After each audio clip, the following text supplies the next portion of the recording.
Hi, my name is Alex and I welcome you to today's video.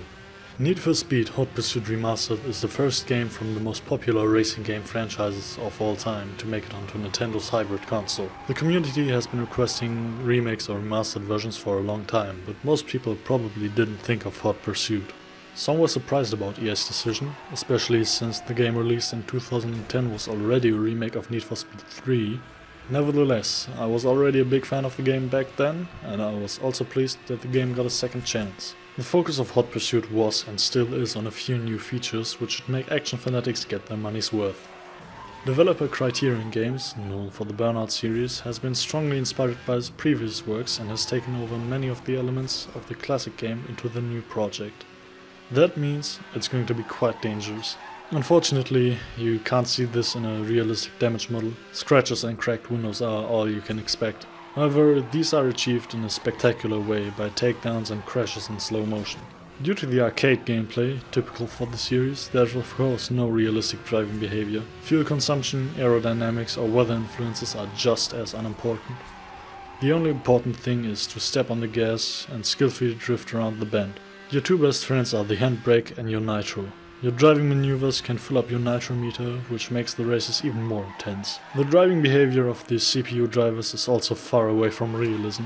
Since there are no different levels of difficulty, nasty rubber bending helps to keep the races exciting. So even if a rival crashes into the guardrail out of his own incapacity, you may welcome him back soon.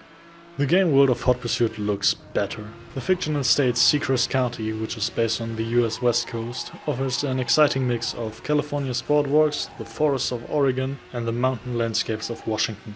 So here you'll find a variety. Unfortunately, the environment doesn't look particularly lively. If you explore the map in the optional free drive mode, you'll quickly notice how empty it is.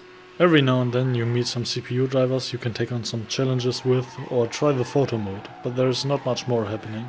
The main focus is definitely on the career mode. There is no stirring story, but there are more than 120 racing events, which also contain the tracks of the 5 DLC packs of the original. Besides normal races, there are also the eponymous Hot Pursuits between races and cops. Here you can also use tools like nail bands or EMPs to keep opponents off your back. I especially like the fact that you can also play these events from the police perspective. In addition to this, there is the multiplayer component of Hot Pursuit Remastered. In the classic multiplayer mode, you compete against other drivers across platforms. And the Autolog also provides you with a kind of social network for Need for Speed players, which notifies you of your friends' activities. But this only works well if you have enough friends who also play the game. So it might have made more sense to introduce a kind of platform where you can compete with all players in the world. The only real motivation to racing is to win a bounty to unlock new vehicles. But you're not allowed to tune them.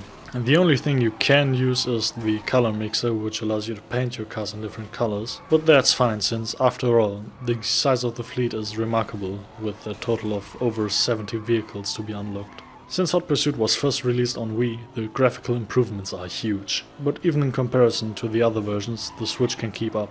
Docked, the game runs at 1080p in 30 FPS, while in handheld mode it runs 720p in 30 FPS. The frame rate was always stable and there was never any stutter.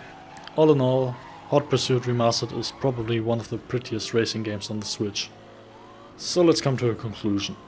Need for Speed Hot Pursuit Remastered is still one of my favorite racing games, especially because it doesn't contain things which shouldn't be missing in any racing game nowadays. The focus is more on the pure driving experience and not a customization or story, which I personally like. The biggest criticism is definitely the price. The remaster doesn't offer enough improvements for players of the original and is too expensive with its €40 price tag. But if you don't know the game yet, you can still get it without any worries. For these reasons, I rate Need for Speed Hot Pursuit Remastered for the Nintendo Switch an 8 out of 10.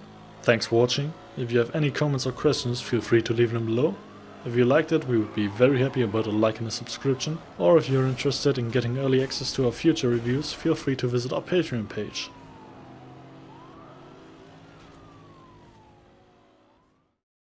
Closed doors, I'm a fool for your love.